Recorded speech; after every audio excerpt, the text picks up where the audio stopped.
पश्चिम बंगाल और वस्तुतः सारा बंगाल क्षेत्र, जिसमें आज का बांग्लादेश भी आ जाता है, कभी भी राजनीतिक दलों की लड़ाई का अड्डा नहीं रहा है। हिंसा जब पहली बार भयावह हुई तब भी चुनी हुई सरकार थी, और अब से कुछ वक्त पहले तक जब यह हिंसा जारी थी तब भी चुनी हुई सरकारें अस्तित्व में थीं।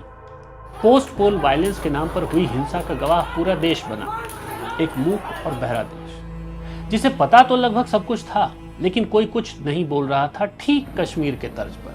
ममता काबिज थी या कोई और जो हमें दिख नहीं रहा था, या फिर हम देखना नहीं चाह रहे थे। अंतिम हंसी, द लास्ट लाफ, इस्लामी कट्टरपंथी नेतृत्व की ही होती है। महात्मा गांधी को याद कीजिए। संदेश खाली का शाहजहां शेख एक दिन में इतना बड़ा आतंक नहीं बन सकता, और अवैध घुसपैठिए तो हैं ही, समझकर भी नजरअंदाज कर देते हैं इस सोच में कि इनका वाला एलआई वैसा नहीं होगा। आज डेस्टिनी ने बंगाल को फिर से एक मौका दिया है, बंगाल के हिंदुओं को, विशेषकर उनकी स्त्रियों को।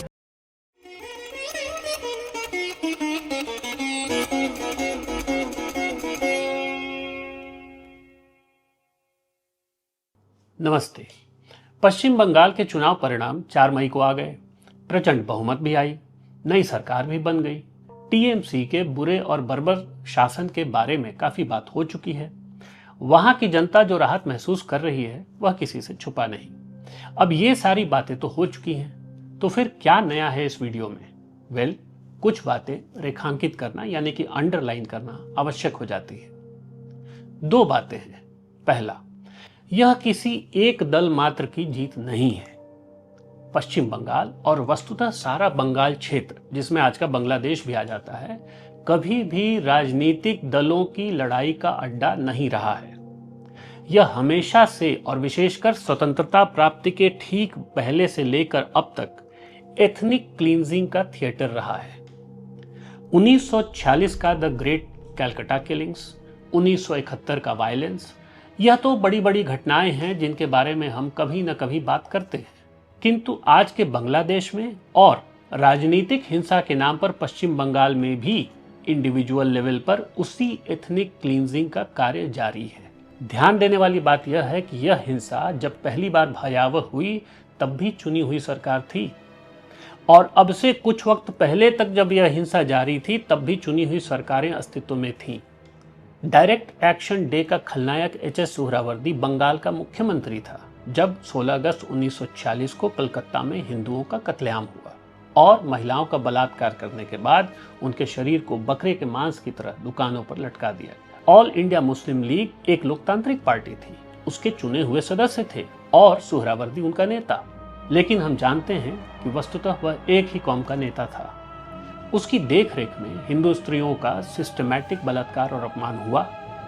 इसके लिए अधिक दूर जाने की आवश्यकता नहीं है, आपने विवेक अग्निहोत्री जी की द बंगाल फाइल्स देखी ही होगी। 2011 से लेकर 2021 तक ममता बनर्जी मुख्यमंत्री थी, चुनी हुई मुख्यमंत्री थी। पोस्ट पोल वायलेंस के नाम पर हुई हिंसा का गवाह पूरा देश बना, एक मूक और बहरा देश, जिसे पता तो लगभग सब कुछ था लेकिन कोई कुछ नहीं बोल रहा था, ठीक कश्मीर के तर्ज पर। और जो बोल भी रहा था उसकी आवाज मेन स्ट्रीम तक तो मुश्किल से ही पहुंच पा रही थी। डिजिटल प्लेटफॉर्म ऑफ इंडिया ने कम से कम 40 ऐसी घटनाओं को रिपोर्ट किया जिसमें हिंसा हुई और इनमें से अधिकतर में महिलाओं को टारगेट किया गया। शिवम रघुवंशी और शुभम तिवारी ने 2022 में एक पुस्तक लिखी, बैलेट, बुलेट एंड ब्लड, जिसमें 2021 में बंगाल में हुई राजनीति के नाम पर हिंसा का जिक्र था। किंतु आम धारणा यही थी कि हम जानते तो हैं लेकिन कुछ अधिक कर नहीं सकते, क्योंकि वहां ममता अभी भी काबिज थी। प्रश्न यह है कि ममता काबिज थी या कोई और जो हमें दिख नहीं रहा था, या फिर हम देखना नहीं चाह रहे थे। निशाने पर तो हिंदू ही थे और राजनीतिक हिंसा का जुमला एक आवरण। कुछ और मानने या समझने का कोई भी ठोस कारण उपलब्ध नहीं है। 1971 में हम पाकिस्तानी फौज को जिम्मेदार ठहराते हैं लगभग 2 से 3 लाख हिंदू स्त्रियों के सिस्टमैटिक बलात्कार के लिए। 2021 से लेकर 2026 या फिर उससे भी पहले 2011 से लेकर 2021 तक जितनी भी घटनाएं हुई उनके लिए कौन जिम्मेदार है? आरजी का रेप और मर्डर तो मात्र एक घटना है, आरोप तो यहां तक लगे हैं कि हिंदू महिलाओं को विवाह के बाद उठा लिया जाता था जब मन किया तब। ममता एक मची हुई नेत्री रही है, उसकी अपनी एक इमेज थी, देसी जुझारू नेता की।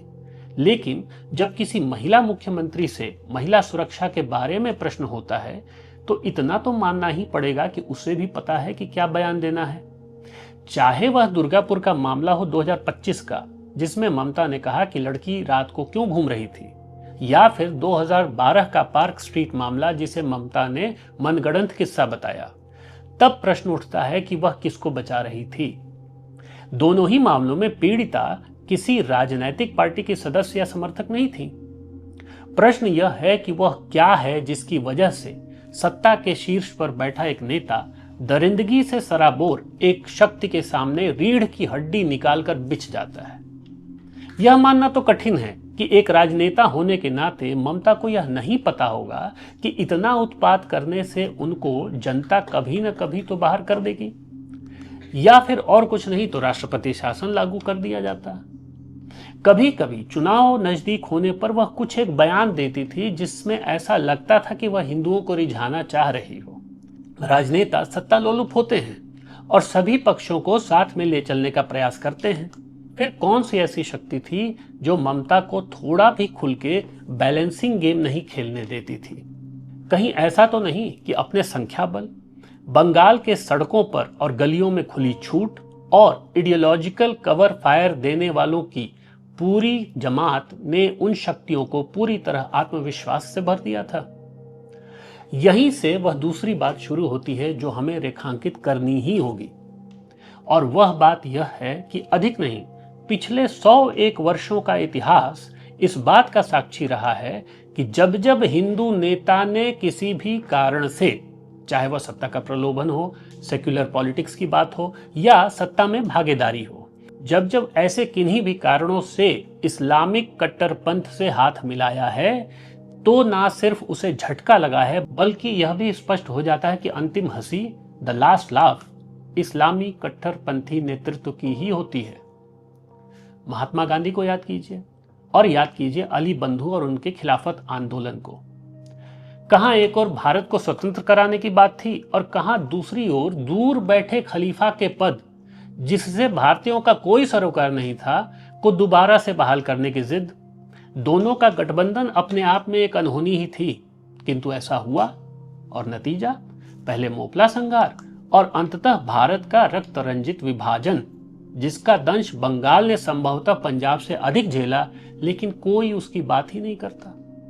बंगाल में कम से come the great Calcutta killings के बाद से उस हिंसा का दंश सबसे अधिक हिंदू महिलाओं ने झेला है।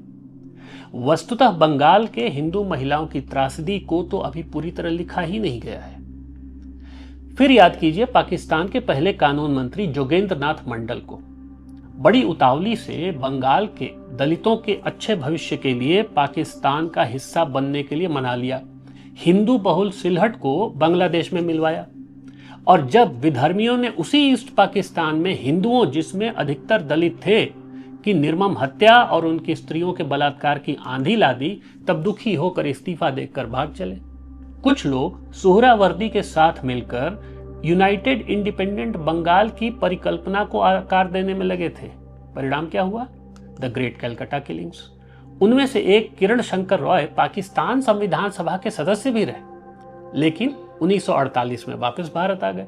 उनके लिए मात्र यह एक राजनीतिक निर्णय रहा होगा, लेकिन बंगाल की हिंदू महिलाओं की आंख में आंख मिलाकर देखने की उनकी शक्ति तो नहीं ही होगी। बंगाल में ट्रेड यूनियन बाजी को अक्सर कम्युनिस्ट पार्टी की सरकार से जोड़ा जाता है, लेकिन कम लोगों को मालूम होगा कि पूर्णतया संप्रदायवादी सुहरावर्दी ने अपने समय में बंगाल में लगभग 40 ट्रेड यूनियन स्थापित कर दी थी। इन यूनियंस में सीधे या परोक्ष तौर पर किसका दबदबा रहा होगा, आप सोच सकते हैं। किरण रॉय जैसे लोग सुहरावर्दी जैसे प्रैक्टिकल आदमी से क्या अपेक्षा रखते थे, कहना कठिन है। वह अपनी कौम को लेकर इतना प्रैक्टिकल था कि भारत में तो सेपरेट इलेक्टोरेट की बात करता था, उस पर जोर मारता था, जीतता भी था और उसी जीत के आधार पर पाकिस्तान की मांग को जायज भी ठहराता था। लेकिन जैसे ही वह पाकिस्तान गया, उसने जॉइंट इलेक्टोरेट को चुना। ये बात अलग है कि बाद में पश्चिम पाकिस्तान के नेताओं ने उसको भाव देना बंद कर दिया। बहरहाल पश्चिम बंगाल में जब कम्युनिस्ट सरकार आई तब उसने मुसलमानों को अपना वोट बैंक बना लिया। तृणमूल ने पहले तो उनकी मुखालफत की, किंतु 2011 में सरकार में आते ही मुस्लिम अपीसमेंट शुरू कर दी। इतना तो तय है कि संदेश खाली का शाहजहां शेख एक दिन में इतना बड़ा आतंक नहीं बन सकता, और अवैध घुसपैठिए तो हैं ही। अब ममता को पता चल गया होगा कि ममता बानों वाला उसका वोट बैंक उसकी यूटिलिटी खत्म होने के बाद उसे दरकिनार कर देगा। ममता को आज पता है कि अब उसका कोई राजनीतिक अस्तित्व नहीं बचा है। इस्लामी कट्टरपंथी नेतृत्व को जो हासिल करना था संभवतः वह हासिल हो चुका है, जैसे बंगाल के और झारखंड के भी कई सीमावर्ती जिलों में डेमोग्राफिक इन्वर्जन। और जो बाकी रह गया है उसके लिए वह फिर किसी हिंदू राजनेता का दामन थामेंगे। हिंदू राजनेता को अपनी राजनीति की पड़ी होगी और उन्हें अपने लक्ष्य की। दूसरे प्रदेशों में भी देखें तो कहानी बहुत अलग नहीं है। बिहार को ही ले लीजिए। जब लालू ने एमवाई कॉम्बिनेशन के आधार पर राजनीति आगे बढ़ाई तो शहाबुद्दीन पैदा हो गया, जिसके आतंक की कहानियां बिहार के सीवान जिले में आज भी जिंदा हैं। उत्तर प्रदेश, मुलायम सिंह यादव को कार सेवकों पर गोलियां क्यों चलानी पड़ी और आजम खान इतना प्रभावशाली कैसे हो गए, और उसके बाद आज पीडीए की राजनीति की आवश्यकता क्यों पड़ रही है, और फिर आजम खान ने अपनी यूनिवर्सिटी के लिए जौहर नाम ही क्यों चुना, क्योंकि पूरा नाम था मौलाना मोहम्मद अली जौहर, जो खिलाफत आंदोलन का एक प्रमुख नेता था। उदाहरण कई और मिल जाएंगे। बात सिर्फ इतनी है कि हिंदू राजनेता संभवतः या तो यह बात समझ नहीं पाते या समझकर भी नजरअंदाज कर देते हैं इस सोच में कि इनका वाला एलआई वैसा नहीं होगा। उन्हें लगता है कि इस्लामिक कट्टरपंथी शक्तियों से अलायंस करना या उन्हें किसी प्रकार का प्रलोभन आदि देकर उन्हें पुचकार कर वे उन्हें अपने लक्ष्य से डिगा देंगे। इस्लामिक कट्टरपंथी सोच स्पष्ट है, अडिग है। वस्तुतः वे भी राजनीति ही कर रहे हैं, मजहब की राजनीति। उनकी सोच आपकी, हमारी या किसी भी आम मुसलमान की सोच से परे है।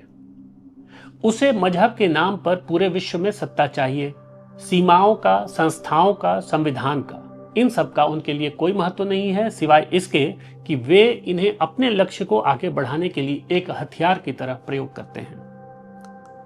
वस्तुतः यह राजनीति उनकी मजबूरी भी है।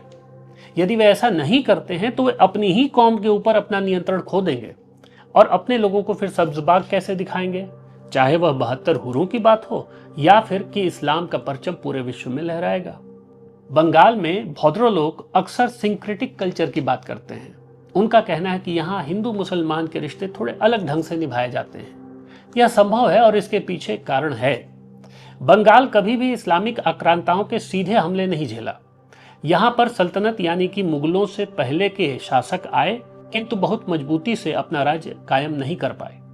कुछ व्यापारी आए समुद्र मार्ग से।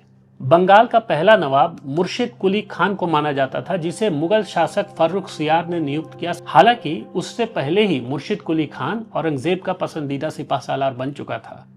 मुर्शिद के नाम पर ही आज का मुर्शिदाबाद बसा है और मुर्शिद एक हिंदू ब्राह्मण पैदा हुआ था। खैर, वह एक अलग कहानी है, फिर कभी। और फिर सूफी भी आए। कुल मिलाकर यह कि बंगाल के क्षेत्र में इस्लामीकरण धीरे धीरे हुआ। इस प्रक्रिया को इस्लामिक एकल्चरेशन का नाम दिया गया है, यानी जहां इस्लाम अपनी तलवार के दम पर नहीं वरन धीरे धीरे बढ़ता है, और अक्सर इसमें सूफी संतों और दरगाह कल्चर का हाथ होता है। और इसलिए हिंदू मुस्लिम रिश्ते कुछ अलग से दिखते हैं, क्योंकि इस्लामिक तलवार की याद वहां की आबो हवा में कम फैली है। एक बात और, यह कहा जाता है कि जो बंगाल में नहीं रहा है वह बंगाल की समस्या को नहीं जान सकता। वहां की राजनीति कॉम्प्लिकेटेड है, वहां का सामाजिक ताना बाना बिल्कुल अलग है।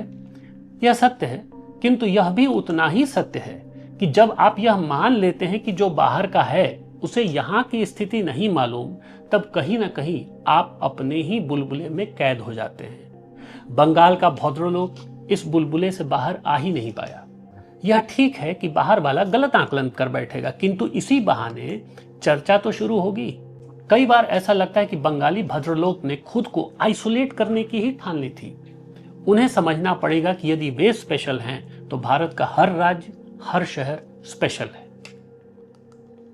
आधुनिक इतिहास में बंगाल की पवित्र भूमि पर 1905 में अंग्रेजों द्वारा बोया गया फूट डालो राज करो का जहर ने बंगाल की डेस्टिनी को प्रभावित किया है।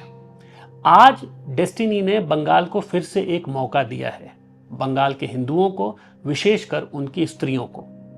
तो क्या बंगाल के सनातनी यह याद रखेंगे कि यह मात्र एक राजनीतिक खेल नहीं, वरन एथनिक क्लींजिंग को हमेशा के लिए रोकने का समय आ गया है? क्या सारे हिंदू राजनेता इस बात को मान पाएंगे कि जब भी इस्लामी कट्टरपंथ से वे हाथ मिलाएंगे तो अंतिम बाजी इस्लामी कट्टरपंथ नेतृत्व की ही होगी? यदि ऐसा हुआ तब जाकर संभवतः उन सभी हिंदू महिलाओं को राहत मिलेगी जो बलात्कार और अपमान का शिकार हुई और मृत्यु को प्राप्त हुई, या जो आज भी चाहे जाहिर तौर पर या छुपे तौर पर उस अपमान के साथ जी रही हैं। नमस्ते।